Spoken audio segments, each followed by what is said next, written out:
74 tahun yang lalu, Hadratus Syekh Kiai Haji Hasyim Asy'ari mengeluarkan fatwa yang dikenal sebagai resolusi jihad. Dalam fatwa tersebut, Hadratus Syekh Kiai Haji Hasyim Asy'ari menyatakan bahwa fardu ain hukumnya bagi setiap muslim untuk turun melawan penjajah, mempertahankan kemerdekaan. Fardu ain itu artinya semua orang wajib, laki perempuan, kaya miskin, berpendidikan atau tidak berpendidikan, level elit, grassroots, semuanya wajib. Fatwa inilah yang menjadi dasar bagi arek-arek Surabaya dan sekitarnya, Pasuruan, Madura, Sidoarjo, Gresik, Mojokerto, Jombang, untuk melakukan pertempuran melawan nikah dengan teriakan takbir Allahu Akbar. Kiai Abbas dan Bung Tomo bersama arek-arek Surabaya dan sekitarnya melawan pasukan nikah. Pekikan takbir Allahu Akbar bukan untuk menyerang sesama anak bangsa, bukan pula untuk menebar kebencian, tetapi untuk membangkitkan semangat perlawanan terhadap penjajah. Akibatnya, pemimpin nikah Brigjen Malabi tewas bukan di tangan TNI, tapi di tangan santri Tebu Ireng bernama Harun, yang selanjutnya melahirkan pertempuran 10 November. Fakta sejarah ini merupakan bukti kuat dan nyata bahwa santri, para kiai dan Nahdlatul Ulama memiliki komitmen kebangsaan dan komitmen keindonesiaan yang kokoh, dan peristiwa sejarah itulah yang dijadikan momentum ditetapkan 22 Oktober sebagai Hari Santri Nasional oleh Presiden Joko Widodo. Saya ingin mengajak para hadirin dan seluruh bangsa Indonesia untuk berefleksi, memikirkan dan berimajinasi tentang Islam dan Muslim serta keindonesiaan di masa-masa yang akan datang, terutama pada saat Indonesia berumur 100 tahun, yakni 2045. Ini penting dilakukan atas dasar beberapa hal. Pertama, pada akhir-akhir ini penggunaan sentimen agama dalam ruang politik semakin menguat, dimulai dari peristiwa Pilkada DKI melahirkan gerakan politik 212 sampai pada pemilihan presiden kemarin, politik identitas yang memanfaatkan kedangkalan pemahaman beragama tampaknya akan terus digunakan oleh kekuatan-kekuatan politik untuk meraih kekuasaan. Kedua, eksklusivitas, intoleransi, dan radikalisme beragama, khususnya di kalangan umat Islam, semakin hari semakin menguat. Sejumlah laporan penelitian telah menunjukkan peningkatan intoleransi dan radikalisme beragama.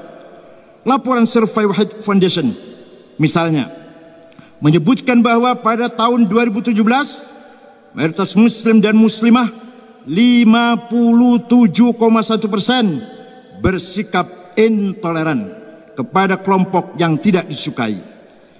Presentasi tersebut meningkat jika dibandingkan dengan survei tahun 2016 sebesar 51%. Bahkan sejumlah aparat sipil negara, TNI, Polri, BUMN mulai banyak yang terpapar paham radikal. Dan ini bukan omong kosong. Yang mengatakan ini antara lain Bapak Menteri Pertahanan Jenderal Ria Mizar Riyakudu. Aktivitas intoleransi dan radikalisme beragama ini bukan saja merusak agama Islam, tetapi juga merusak kehidupan berbangsa dan bernegara. Kenapa disebut merusak agama? Karena pada prinsipnya Islam menghargai kebinekaan. Karena intoleransi dan radikalisme inilah sesama anak bangsa saling mengkafirkan, saling menyalahkan, bahkan saling memusuhi. Terkenal dengan Ansarud Daulah, Jamaah Takfiri. Semua kita ini kafir semua. halal darahnya.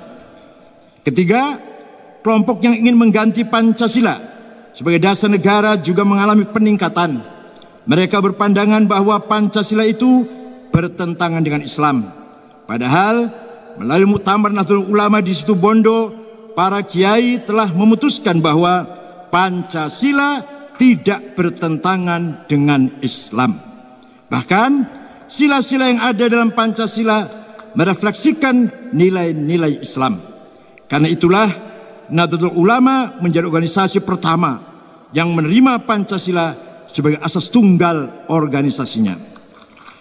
Keempat, dengan melakukan refleksi dan imajinasi tentang Islam, Muslim, dan Indonesia menuju usia 100 tahun, berarti kita sedang menjalankan amanah untuk menjaga Islam, mempertahankan NKRI, dan kedaulatan bangsa Indonesia.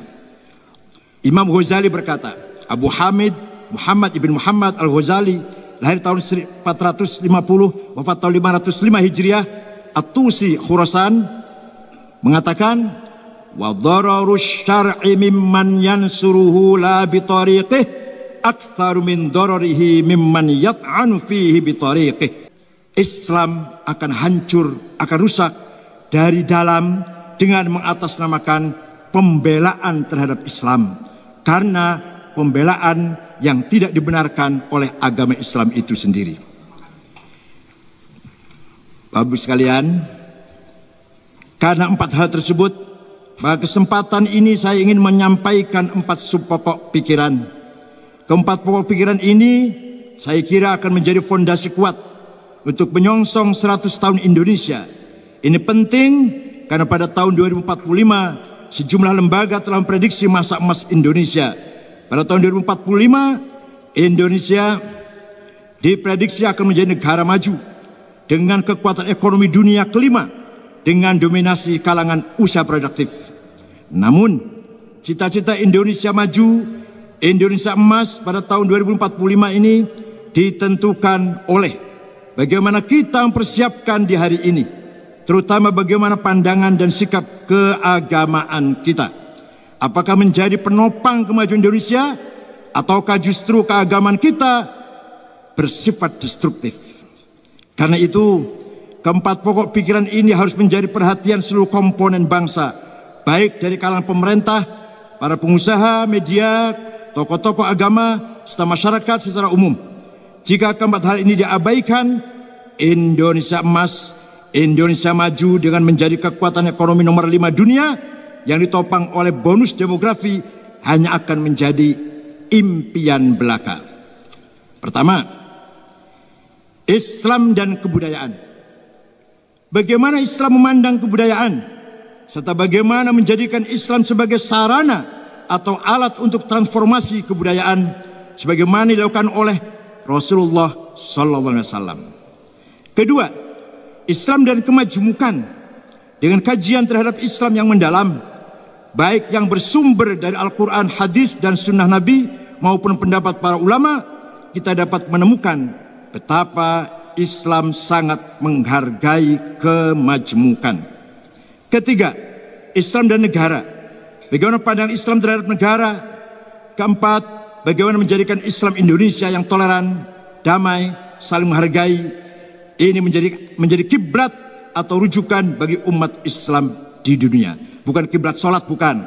Indonesia satusbih qiblatal muslimin thaqafatan wa hadaratan wa madaniyatan, insyaallah. Bapak Ibu sekalian yang berbahagia, Islam dan kebudayaan.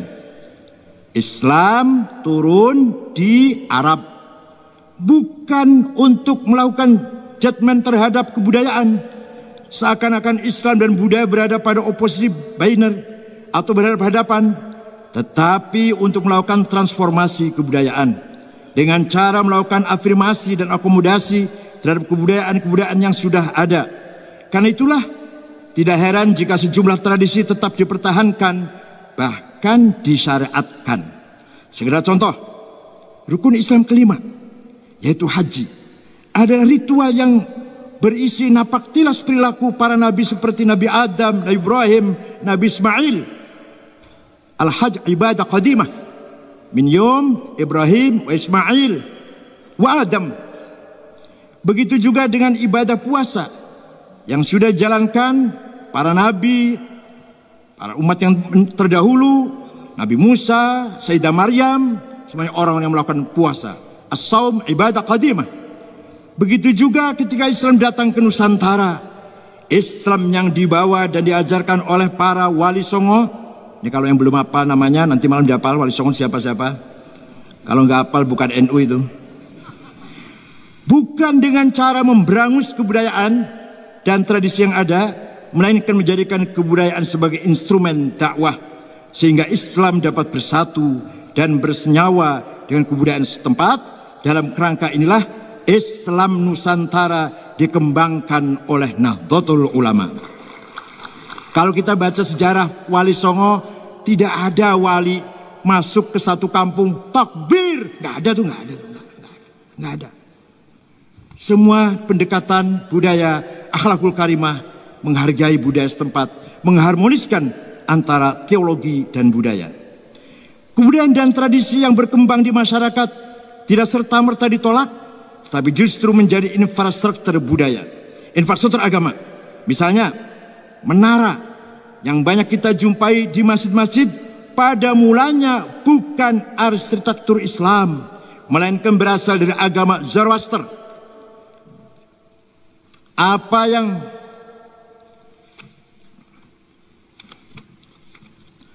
dilakukan oleh Islam adalah tidak serta-merta menolak keberadaan menara, tetapi memodifikasinya sehingga menara sampai hari ini tetap digunakan sebagai arsitektur masjid pada umumnya. Padahal arti kata menara, manaroh adalah tempatnya api. Ketika para sahabat menyebarkan Islam ke timur, menjumpai bangunan tinggi 10 meter, 15 meter, satu sama lain saling melihat, di atasnya ada api disembah. Oh, hadhihi manarotun, ini tempatnya api, manaroh itu. Apa sih kata sahabat? Apinya dibuang, menaranya dilestarikan untuk monumen masjid. Jadi menara itu dari Zoroaster. Allah berfirman dalam surat Al-An'am. Wah, pokoknya suratnya cari sendirilah, nggak usah saya tunjukkan, kayak enakan banget. Allah berfirman Al-Quran, surat apa, ayat berapa, cari sendiri. Pasti ada di Quran. Wala tasubbul ladzina yad'una min dunillahi fayasubbullaha adwan bighairi ilm. Kadzalika zayyana likulli ummatin amalahum. Janganlah kamu mencaci maki orang-orang yang tidak menyembah Allah. Tuhan yang mereka sembah jangan kamu caci maki, nanti mereka mencaci maki Allah. Demikianlah saya jadikan bagi setiap umat memiliki budayanya yang mereka banggakan. Oleh karena itu ayat Quran ini mengakui budaya yang sangat beragam yang harus kita hormati. Tidak boleh kita meremehkan, mencaci maki budaya bangsa lain, kelompok lain, agama lain. Hadirin yang saya hormati, hari ini kita menghadapi sebagian kelompok yang suka mempertentangkan apakah tradisi tertentu sesuai dengan Islam atau tidak. Akibatnya kelompok ini suka menghakimi sebuah tradisi dengan vonis sesat, syirik, bid'ah, bahkan kafir. Sekedar contoh, tradisi masyarakat yang membaca ayat-ayat Al-Quran, membaca sholawat, tahmid, tahlil, tasbih, istighfar, yang oleh masyarakat Indonesia disebut tahlilan, ini penting, sering dianggap sesat dan bid'ah. Begitu juga ketika masyarakat berkumpul untuk belajar dan membaca sejarah Nabi, seperti dalam tradisi Mauludan, Barzanji, Diba, Simtud Durar, atau Burdah, mereka anggap bid'ah. Penyebabnya sederhana, sejarah yang dibaca adalah dalam bahasa Arab. Jika saja dibaca terjemahannya dalam versi bahasa Indonesia, barangkali saya yakin tidak akan muncul tuduhan bid'ah. Karena mereka nggak ngerti bahasa Arab itu apa. Ngertinya cuma akhi, ukhti, abi, ummi, liqa, murabbi. Ya Allah. Karo kiai ada orang sesajen, kiai tahu apa ini Pak? sesajen nasi sekepel di pojok rumah. Untuk apa?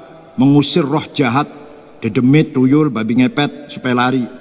Kata kiai, kamu kan kaya, potong kambing satu dong, masak beras 15 kilo. Setelah jadi 30 piring nasi, 30 piring lauk, lapor, kiai sudah siap 30 piring nasi dan lauknya. Ditaruh di pojok mana? Ditaruh di perempatan mana? Ditaruh di bawah pohon mana? Kiai jawab, bukan ditaruh di pojok atau perempatan atau di bawah pohon, dimakan oleh tetangga teman, terutama fakir miskin. Tapi sebelum makan, mari berdoa dulu kepada Tuhan. Minta apa? Agar kamu selamat, istrimu selamat, anakmu selamat, hartamu selamat, hidupmu selamat, matimu selamat. Maka namanya bukan sesajen, tapi alhamdulillah cerdas.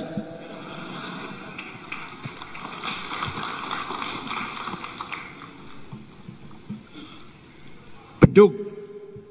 Bedug itu alat musik, goyang kerawang. Supaya seru ada bedugnya itu. Oleh kiai, bedugnya diambil, goyang kerawangnya dipisahkan, dijauhin. Malah bedug itu dipindah ke masjid untuk memanggil orang sholat berjamaah di masjid. Luar biasa kiai-kiai itu, luar biasa. Pengkafiran dan tuduhan sesat terhadap tradisi-tradisi tersebut akan menjadi hambatan signifikan bagi kemajuan kebudayaan di Indonesia. Karena itulah saya mengajak para hadirin semuanya dan seluruh bangsa Indonesia untuk bersama-sama mengembangkan kebudayaan di Indonesia yang kita cintai ini.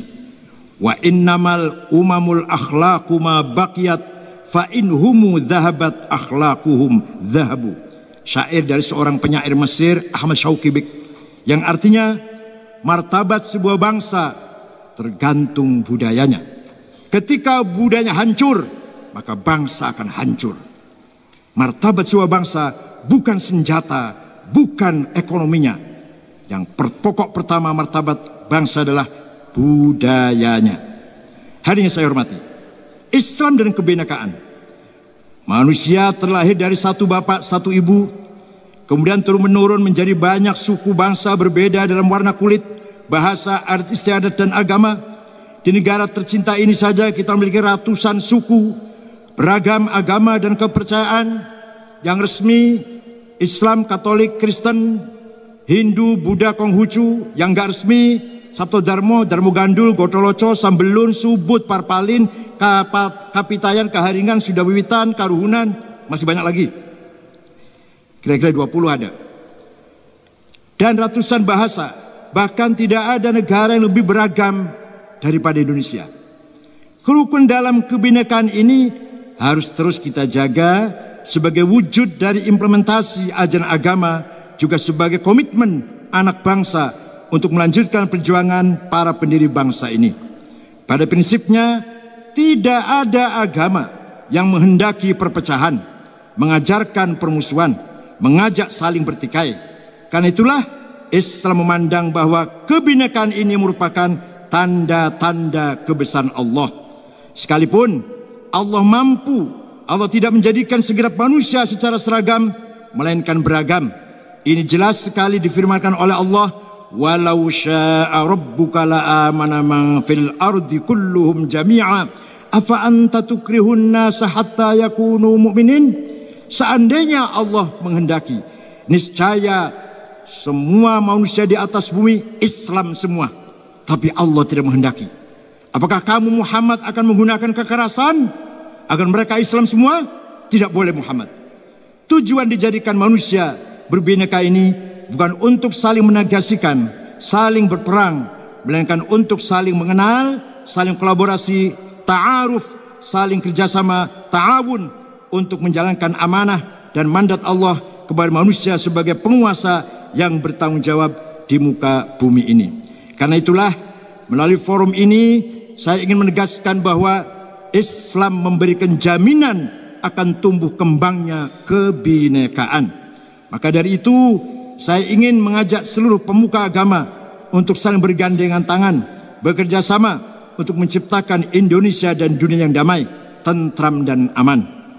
Bapak Ibu sekalian, Islam dan negara, sebagaimana yang telah disebutkan di awal pidato saya tadi, bahwa akhir-akhir ini suara penolakan Pancasila dan nafsu untuk menerapkan formalisasi syariat Islam dalam kehidupan bernegara atau yang kerap kita sebut dengan sebagai NKRI bersyariah semakin hari semakin meningkat. Kelompok ini membangun argumen teologis dari jumlah ayat dan hadis.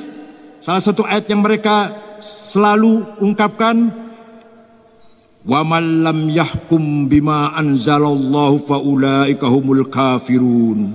Barang siapa tidak menjalankan hukum Allah, kafir. Kalau kafir, halal darahnya, boleh dibunuh.